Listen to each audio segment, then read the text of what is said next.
Pasca serangan Amerika Serikat Israel ke Iran 28 Februari lalu, konflik kian membara dan meluas ke negara-negara Teluk, bahkan ke tetangga Iran.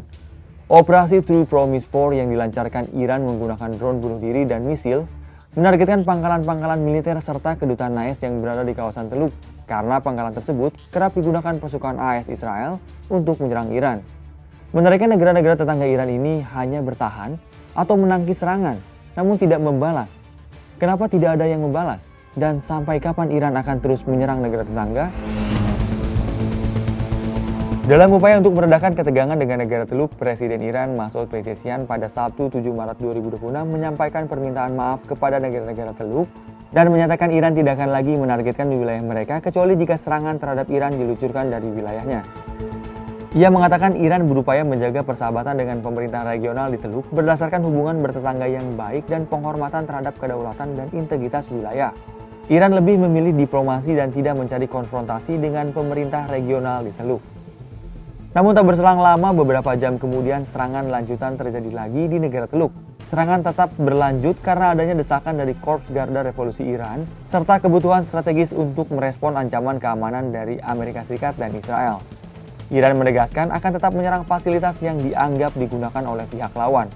Wajar saja, kematian pemimpin tertinggi Ayatullah Ali Khamenei ini membuka ruang perbedaan pandangan di antara kelompok elit Iran. Sejumlah negara di kawasan Teluk memang berada di posisi sulit di tengah pusaran konflik Amerika Serikat Israel dengan Iran, perang yang bukan mereka inginkan. Mereka tidak terlibat langsung dalam perang tersebut, namun yang membuat rumit adalah beberapa negara Teluk itu menampung pangkalan militer AS. Tak heran sejak 28 Februari perang kembali meletus, berbagai serangan balasan telah Iran lakukan ke negara tetangganya itu. Mereka hanya fokus pada pertahanan udara dan perlindungan wilayah. Namun mengapa mereka belum balas menyerang hingga detik ini? Meski dihujani drone dan misil, bahkan beberapa infrastruktur sipil terkena imbasnya.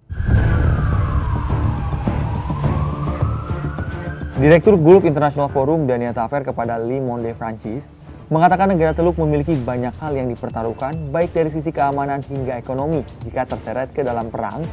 Bahkan negara-negara kecil ada yang tidak memiliki kapasitas untuk itu. Sehingga persatuan mereka dan menahan konflik melalui dialog menjadi pilihan utama.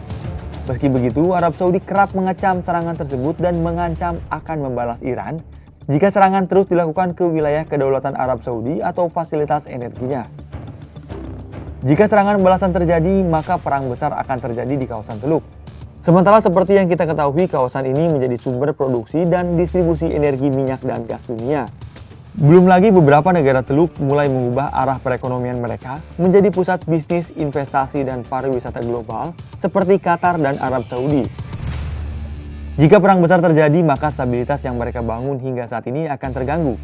Belum lagi infrastruktur mereka yang sangat rentan terhadap rudal Iran, apalagi tanpa bantuan dari Amerika seperti Arab Saudi dan Uni Emirat Arab, yang sangat bergantung pada sistem Patriot dan THAAD atau Terminal High Altitude Area Defense. Perekonomian negara di kawasan Teluk sangat bergantung pada stabilitas kawasan. Secanggih apapun pertahanannya, warga sipil akan menjadi korban.